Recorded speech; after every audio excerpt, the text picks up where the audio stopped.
Joseph is the youngest and most favored of Jacob's 12 sons, regarded as a miracle child because his mother Rachel had been thought infertile.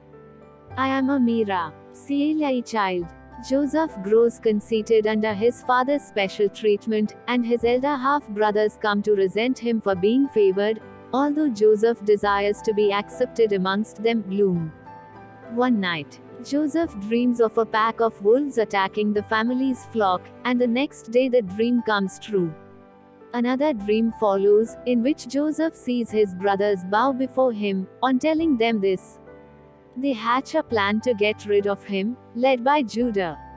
They sell him to a slave trader and take his torn coat back to their parents, convincing them that Joseph was killed by wolves. In Egypt, Joseph is bought by Potiphar, the captain of Pharaoh's guards marketplace, and gradually becomes his most trusted attendant, as well as befriending his beautiful niece Asenat, whatever roads at your feet. However, when Potiphar's unfaithful wife Zuleika, after being spurned by Joseph, lies that he had been the one making advances on her, Potiphar nearly has him executed, but Zuleika, feeling guilty, stops him. Potiphar realizes that Joseph is innocent of the crime, but to save face, he reluctantly has Joseph put in prison. Joseph finds himself imprisoned alongside the cupbearer and baker and interprets their dreams, which reveal that one will be put to death and the other will return to his position at the palace. Sure enough, the baker is executed and the cupbearer returns to his job. The cupbearer, however, forgets his promise to tell Pharaoh about Joseph, leaving him to languish in jail. Meanwhile, Asenat secretly supplies food to Joseph regularly through the prison skylight. She is nearly spotted by a guard while doing so one evening during a thunderstorm though, and is forced to drop the basket of food, which crashes to the ground of the prison and is eaten by rats, much to Joseph's anger. At his lowest point, Joseph climbs the walls of the jail to the skylight, questioning God for his misfortunes and demanding to know why everything has happened to him, before slipping, falling back down and being knocked unconscious. Upon waking the next day, Joseph finds renewed purpose in caring for a small, dying tree which is the only source of green in the prison, and slowly helps it grow bigger and healthier as he reflects on his past and begins to trust in God's plan again. You're no better than I. Soon, Pharaoh comes to be troubled by nightmares which none of his advisors can interpret. Remembering Joseph, Pharaoh's cupbearer advises him to send the now widowed Potiphar to retrieve him. The two share a happy reunion by Potiphar apologizing to Joseph or imprisoning him and Joseph forgiving Potiphar for it.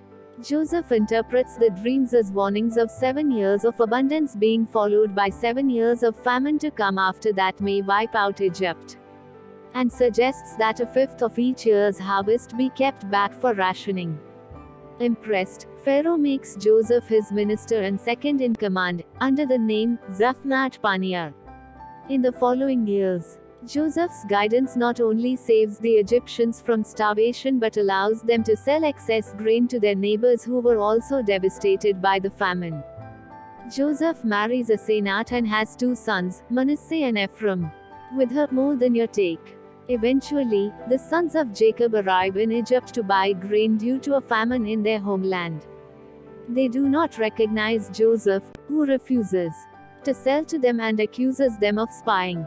The brothers offer to buy the grain, with the silver they sold Joseph for years before, claiming they need it to feed their elderly father and youngest brother.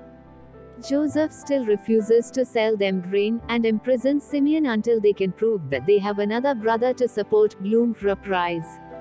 They reappear with a young man named Benjamin, revealed to be Joseph's almost identical younger brother, born during his absence, and who is now doted upon by Jacob. Benjamin tells Joseph that Rachel has died and Jacob has been inconsolable ever since Joseph was declared dead.